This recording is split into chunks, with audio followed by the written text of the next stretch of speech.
السلام علیکم ورحمۃ اللہ وبرکاتہ۔ امید ہے آپ سب خیریت سے ہوں گے۔ میں بھی الحمدللہ اللہ کا لاکھ لاکھ شکر ہے خیریت سے ہوں۔ آج انشاءاللہ جس ویڈیو پر ریئیکشن دینے جا رہے ہیں مفتی اے ایم قاسمی صاحب کی ویڈیو ہے اور بہت پیاری ویڈیو ہے۔ اس کا لنک میں ڈسکرپشن باکس میں دے دوں گا، آپ لوگ ان کے چینل کو سبسکرائب کریے گا اور میری ویڈیو کو انت تک دیکھیے گا۔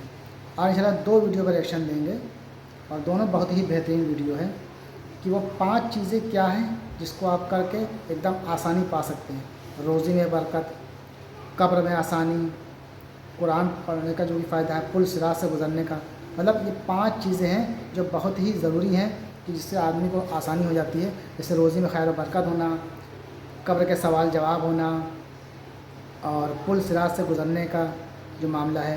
تو ایسا کیا عمل کرے آدمی جو ان 5 چیزوں میں آسانی ہو جائے۔ تو اسی ٹاپک پہ یہ ویڈیو ہے انشاءاللہ، بہت پیاری ویڈیو ہے اور ویڈیو کو انت تک دیکھیے گا آپ لوگ۔ ویڈیو اچھی لگے تو شیئر ضرور کیجیے گا اور مجھے سپورٹ کرنے کے لیے لائک ضرور کریے گا اور اپنی رائے کمنٹ باکس میں ضرور بتائیے گا۔ چلو انشاءاللہ چلیے ویڈیو اسٹارٹ کرتے ہیں، اس کے بعد بات کرتے ہیں۔ السلام علیکم ورحمۃ اللہ وبرکاتہ۔ 5 بڑے کام کی چیزیں۔ نمبر 1، روزی کی برکت، قبر کی روشنی، منکر نکیر کے سوال کے جواب، پل صراط سے آسانی کے ساتھ گزرنا اور عرش کا سایہ حاصل کرنا۔ یہ 5 بڑے کام کی چیزیں ہیں۔ ہر مسلمان یہ چاہتا ہے کہ یہ 5 چیزیں مجھے نصیب ہو جائیں۔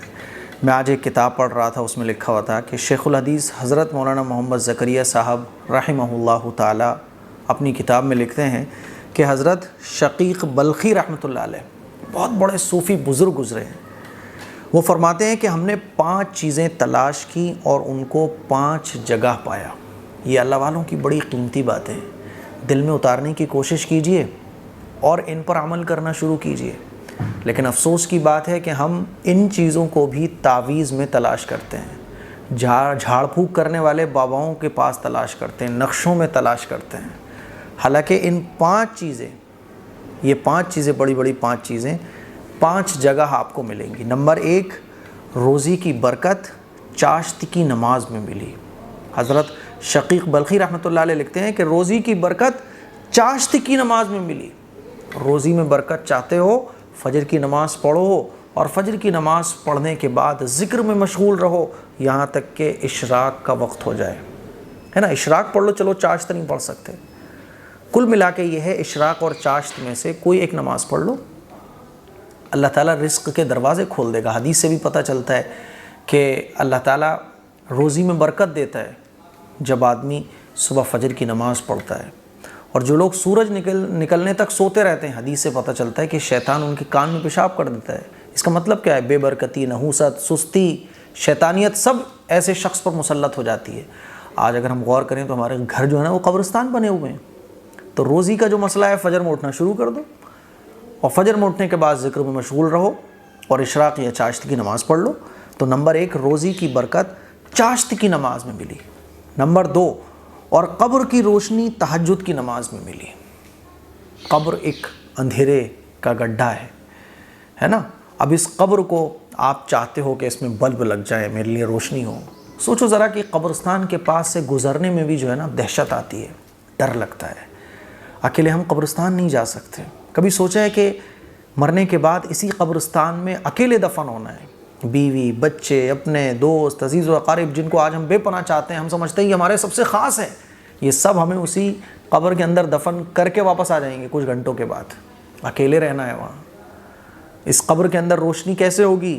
تہجد سے ہوگی۔ تو فرمایا اللہ والوں نے، بزرگ نے، شقیق بلخی رحمۃ اللہ علیہ نے کہ قبر کی روشنی تہجد کی نماز میں ملی۔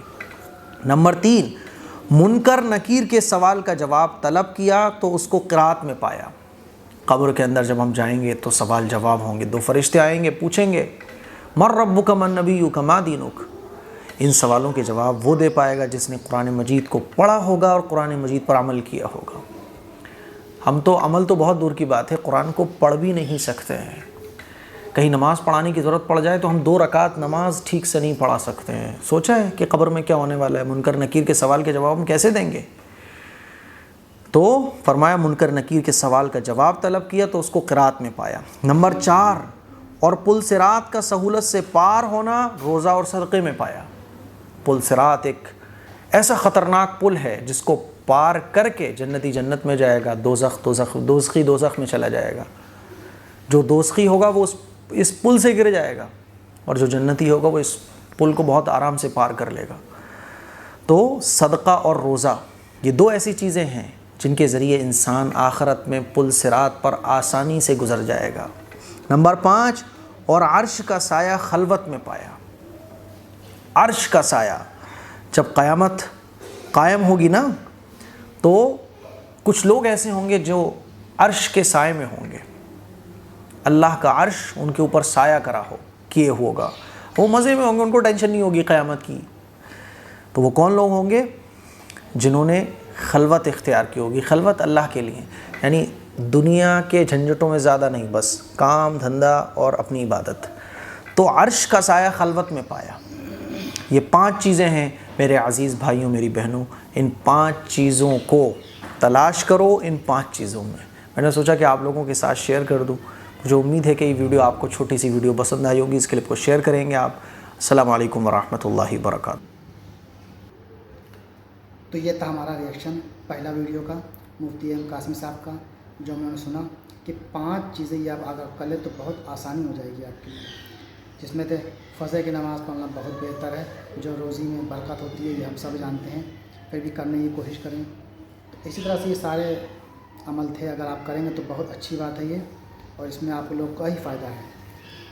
تو یہ پہلی ویڈیو تھی انشاءاللہ. اب انشاءاللہ دوسری ویڈیو پہ ریئیکشن دیں گے. اس سے پہلے کچھ باتیں کرتے ہیں آپ سے، پھر ویڈیو اسٹارٹ کرتے ہیں. تو اب انشاءاللہ دوسری ویڈیو پہ ریئیکشن دیں گے. اس سے پہلے میں آپ لوگوں سے بتا دوں، یاد دلا دوں کہ اس کا لنک میں ڈسکرپشن باکس میں دے دوں گا.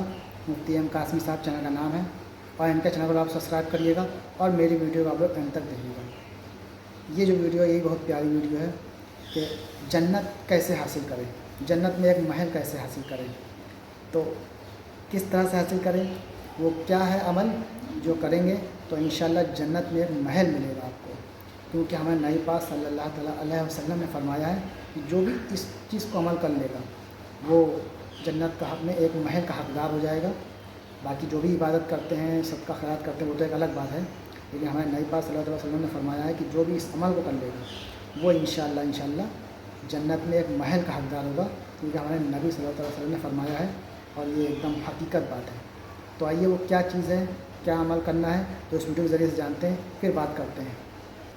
السلام علیکم ورحمۃ اللہ وبرکاتہ. جھگڑا چھوڑیے اور جنت حاصل کیجیے.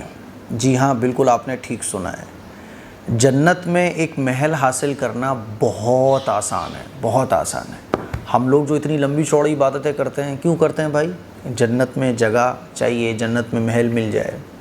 ایک بہت چھوٹا سا عمل ہے جس کو کرنے سے دنیا کی زندگی بھی ہماری بہت سکون میں رہے گی، اور آخرت میں رسول اللہ صلی اللہ علیہ وسلم کی ذمہ داری ہے یہ. حضور علیہ الصلوۃ والسلام نے خود فرمایا ہے کہ میں ذمہ دار ہوں کہ ایسے شخص کو جو یہ عمل کر لے گا اس کو جنت میں محل دلاؤں گا. وہ عمل کیا ہے؟ ایک حدیث ہے جو میں آپ لوگوں کو سنانا چاہتا ہوں. رسول اللہ صلی اللہ علیہ وسلم نے ارشاد فرمایا، میں اس شخص کے لیے جنت میں ایک محل کا ذمہ دار ہوں جو حق پر ہوتے ہوئے بھی جھگڑا چھوڑ دے.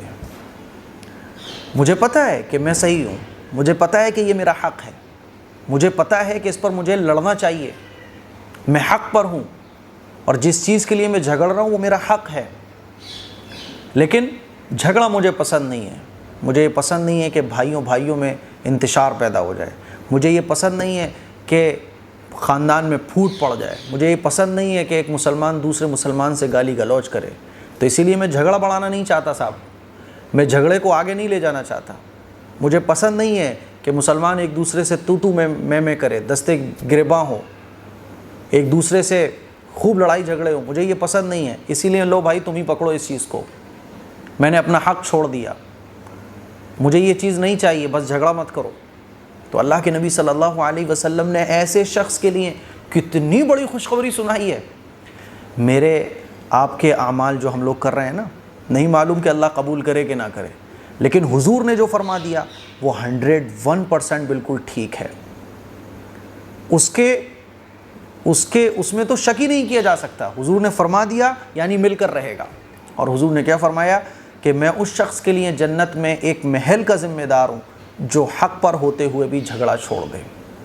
بعض دفعہ ہوتا ہے نا بھائیوں میں لڑائی ہو جاتی ہے، ایک بھائی کہہ رہا ہوتا ہے کہ مجھے تو 2 حصے لوں گا میں، اس پہ میرا زیادہ حق ہے، دوسرا بھائی کہہ رہا ہوتا ہے نہیں یہ تو میرا حق ہے، حالانکہ وہ اسی کا حق ہوتا ہے، لیکن جھگڑا بڑھے گا، بھائیوں میں نفرتیں پیدا ہوں گی، خاندان بکھر جائے گا۔ وہ کہتا ہے بھائی جھگڑا مت کرو یار، تم ہی لے لو، مجھے نہیں چاہیے، آپ ہی رکھ لو۔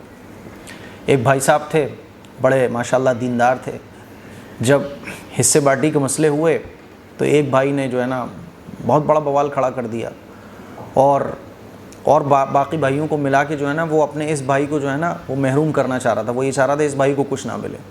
جھگڑے بڑھ رہے ہیں، وہ میرے پاس آئے، میں نے کہا یار جھگڑے بڑھ رہے ہیں، ٹینشن ہو رہی ہے، کہہ رہے ٹینشن تو ہو رہی ہے۔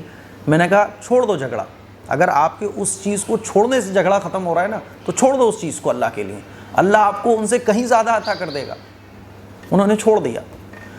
میرے عزیز بھائیوں، ہمارے جو ہے نا جھگڑے عام طور پر اسی لیے ہوتے ہیں، بھائیوں کے آپس میں جھگڑے کیوں ہوتے ہیں؟ وہ کہتا ہے یہ میرا ہے، وہ کہتا ہے یہ میرا ہے، دونوں یہ سمجھ رہے ہوتے ہیں کہ اس پہ حق میرا ہے۔ بعض دفعہ کیا ہوتا ہے کہ ہم ٹھیک ہوتے ہیں، ہمارا حق ہوتا ہے، لیکن سامنے والا ہمارا حق مارنا چاہ رہا ہوتا ہے۔ بعض دفعہ کیا ہوتا ہے کہ ہم بالکل صحیح ہوتے ہیں، لیکن سامنے والا جو ہے نا وہ جھگڑنے پہ تیار ہے، لڑائی لڑنے کو تیار ہے۔ تو حق پر ہوتے ہوئے جھگڑے کو چھوڑ دینا، یعنی جھگڑا آپ کے اس حق کو چھوڑنے پر ختم ہو جائے گا، آپ کے تھوڑے سے جھکنے پر جھگڑا ختم ہو جائے گا، چھوڑ دو۔ اللہ آپ کو جنت میں حضور کی ذمہ داری پر جنت میں محل دلوائے گا، اللہ کے نبی کا ارشاد ہے۔ اسی لیے میرے عزیز بھائیوں، ایک چھوٹا سا عمل ہے کہ جو حق پر ہوتے ہوئے بھی جھگڑا چھوڑ دیتا ہے، اللہ کے نبی کا ارشاد ہے کہ جنت میں ایک محل کا میں اس کے لیے ذمہ دار ہوں۔ اسی لیے حق پر رہتے ہوئے جھگڑے کو چھوڑنا سیکھو، درگزر کرنا سیکھو، نظر انداز کرنا سیکھو۔ آپ کے کسی چیز کو چھوڑ دینے سے انتشار، لڑائی جھگڑے ختم ہو جائیں گے، چھوڑ دو۔ لڑائی جھگڑوں کو کم کرنے کی کوشش کرو۔ آپ یقین مانو کہ آخرت میں اتنے اونچے اونچے درجے ملیں گے کہ آپ خود بھی اور ہم سب لوگ بھی حیران ہو جائیں گے، دیکھنے والے بھی حیران ہو جائیں گے، اتنا سب اسے کیوں مل رہا ہے؟ تو بتایا جائے گا کہ یہ وہ شخص ہے جو حق پر ہوتے ہوئے بھی جو ہے نا وہ جھگڑا چھوڑ دیتا تھا۔ اس حدیث پر عمل کرنے کی کوشش کیجئے۔ السلام علیکم ورحمۃ اللہ وبرکاتہ۔ تو یہ تھا ہمارا ریئیکشن دوسری ویڈیو پہ مفتی احمد قاسمی صاحب کی، کہ جنت میں ایک محل کیسے تیار ہوگا۔ وہ اس طرح سے تیار ہوگا کہ اپنا حق بھی انسان چھوڑ دے۔ اکثر ہوتا ہے نا کہ جائیداد کے پیچھے بھائی لڑتے ہیں آپس میں، وہ کہ میرا ہے، وہ کہ میرا، وہ میرا ہے، یہ تیرا ہے۔ تو جانتے ہوئے کہ یہ میرا حق ہے، میں صحیح ہوں، حق پہ ہوں، پھر بھی اگر وہ چھوڑ دے تو نبی پاک صلی اللہ علیہ وسلم نے فرمایا ہے کہ جنت میں اس کے لیے محل تیار رہے گا انشاءاللہ میں چاہتا ہوں۔ اور یہ بہت بڑی بات ہے یہ کہ دنیا کیا مختصر سی زندگی ہے، 50 سال، 60 سال، 70 سال، جو ہم لوگوں کو پتہ نہیں چلے گا کب نکل گئی، اور اصلی زندگی جو ہم لوگ کو بتانی ہے وہاں محل مل جائے گا۔ اس سے بہتر بات اور کیا ہو سکتی ہے؟ اور ہمارے نبی پاک صلی اللہ علیہ وسلم نے فرمایا ہے، تو یہ بات غلط ہو ہی نہیں سکتی۔ تو کوشش کریں لڑائی جھگڑے سے بچیں، جہاں پہ بھی کوئی بات ایسی ہو جائے تو بچ کے نکلیں وہاں سے، لڑائی جھگڑا گالی گلوچ سے، اور کوشش کریں اس پہ عمل کرنے کے لیے۔ تو انشاءاللہ میں چاہتا ہوں جنت میں ایک محل ضرور ملے گا۔ اور ویڈیو اچھی لگی ہو تو اس کو شیئر کریے گا، مجھے سپورٹ کرنے کے لیے لائک ضرور کریے اور اپنی رائے کمنٹ باکس میں بتایا کریے۔ تو انشاءاللہ، اور دوسری بات یہ تھی دونوں ویڈیو اچھی تھی، دونوں میں سے جو سب سے زیادہ اچھی لگے وہ آپ بتائیے گا۔ تو انشاءاللہ ملتے ہیں پھر نیکسٹ ویڈیو میں، تب تک لیے السلام علیکم ورحمۃ اللہ وبرکاتہ۔